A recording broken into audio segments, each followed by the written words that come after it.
So, folks, my name is Phil, and the talk that I chose is on a young Nisei soldier. Do you all know what a Nisei soldier is?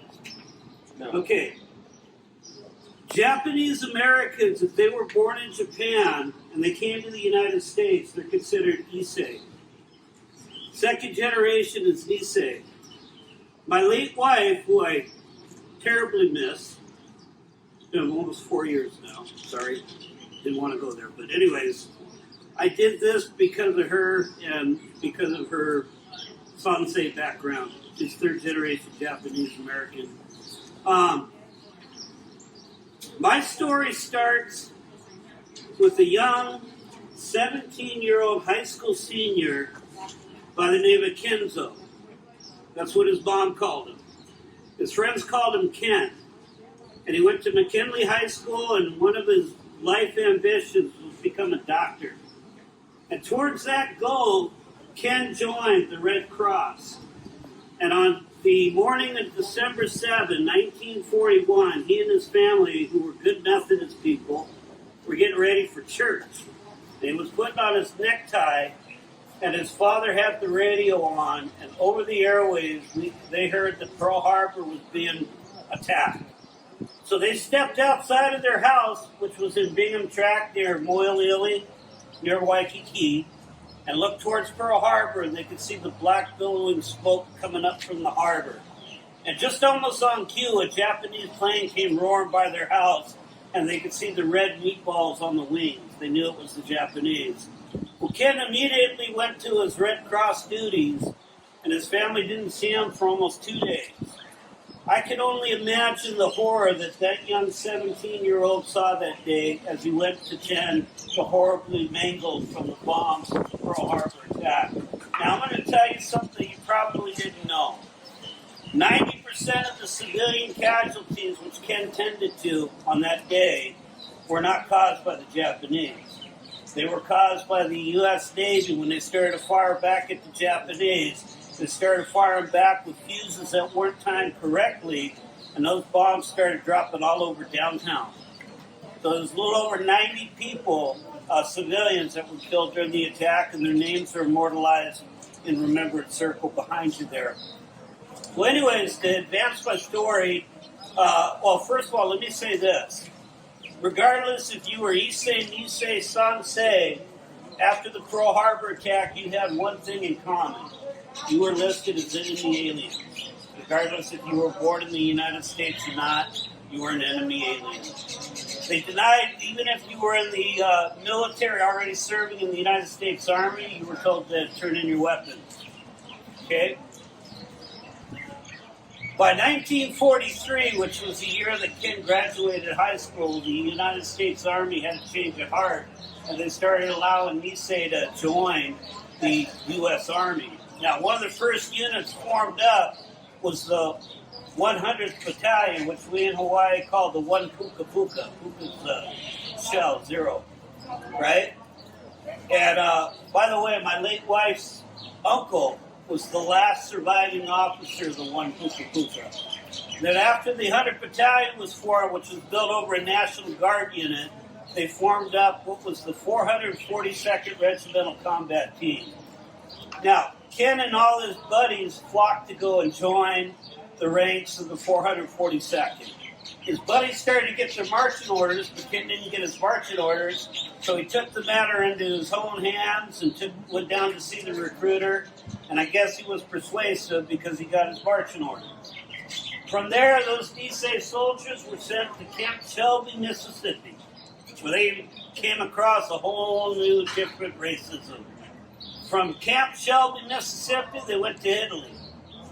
And a year after joining the 442nd, our young hero is a sergeant. And not too long after that, he gets a battlefield commission, and he becomes the youngest officer in the United States Army as a second lieutenant at 20 years old. In March of 1944, the 442nd was tasked to rescue a Texas battalion that had been surrounded by 2 German divisions. It was the 141st Texas Battalion. Needless to say, they did the job. They rescued the Texas Battalion, but I'm going to tell you they lost more men. 800 casualties. 800 casualties they lost. They lost more men than they actually rescued. But they all were given by the governor of Texas citizenship after their rescue of that Texas Battalion. Now, April 21st, 1944, Tuscany, Gothic Line. That was the last defense between what the Germans had between France and Italy. And our young hero is leading his platoon on a flanking movement. And all of a sudden, 3 German machine guns open up and start to pin his unit down. Equipped with a Thompson machine gun and a sack full of grenades, Ken starts going after the first machine gun nest. Takes his grenade, lobs it in, takes it out. Goes for the second one, lobs it, and as he gets lobbed, he feels something hit his stomach. One of his mates said, "Ken, you're wounded." He reaches down, and sure enough, his hand is all bloody, but he doesn't feel a thing. And he gets ready for the third machine gun nest. He gets ready to throw. He's got the grenade in his right arm. He's getting ready to throw.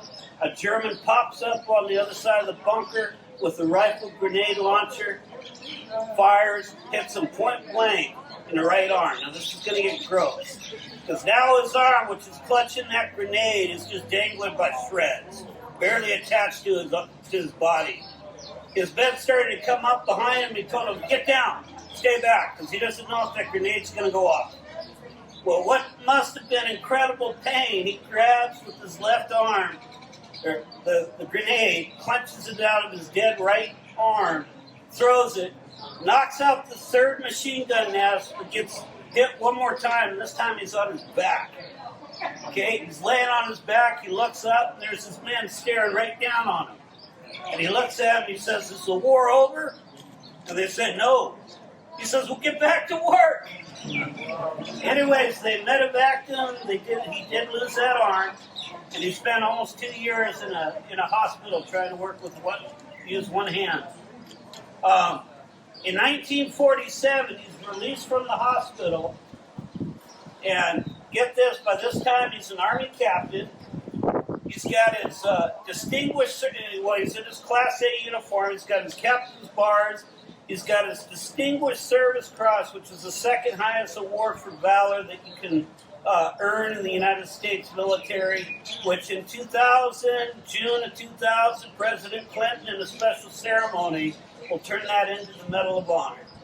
Next to that, he's got his Bronze Star with Valor. Then he's got his Purple Heart with clusters, and he's got all the campaign ribbons that the 442nd earned in the Second World War. By the way, I want to say something more about the 442nd. For the size of their unit and the length of their service, they were the most decorated regiment in the United States Army in World War II, by the way. Anyways, he's in his Class A uniform with his ribbons, and he wants to get his hair cut, and he walks into the barber shop, and the barber didn't see the uniform. He saw Ken, and he looked at him and said, "I'm sorry, we don't cut Jap hair in here." Ken almost went to war one more time. His first inclination was to rip that barber shop out, but he held back. He said, "I have already had my war. I'm going to go make a difference." And he comes back to Hawaii, and with his GI Bill, being a doctor is totally not the question anymore.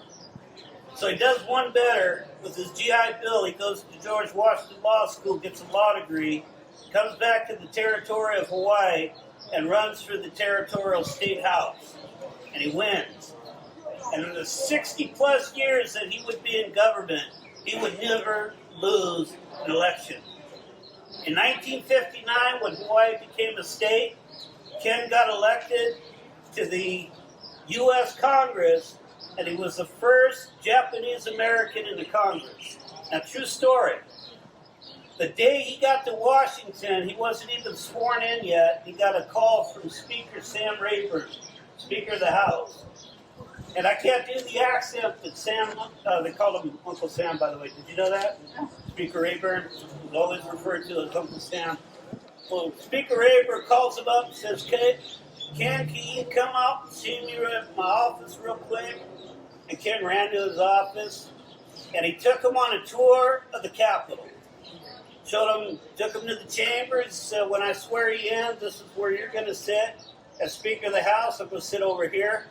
Over there is the cafeteria, that's the barber shop.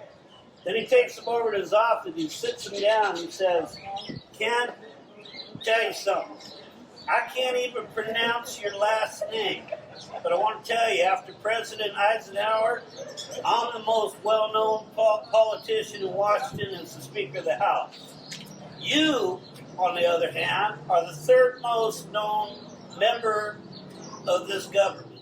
Anyways, in 1962, Ken gets elected to the Senate, and it's there he'll stay at the Senate until his death in 2012. His funeral was not only were there a lot of dignitaries, there were still members of the 442nd, but also President Obama attended his funeral. By now, you know who I'm talking about. And if you don't, you flew into his airport when you came to Hawaii. I'm talking about Senator Daniel K. Inouye. And as Paul Harvey said, now you know the rest of the story. Cool?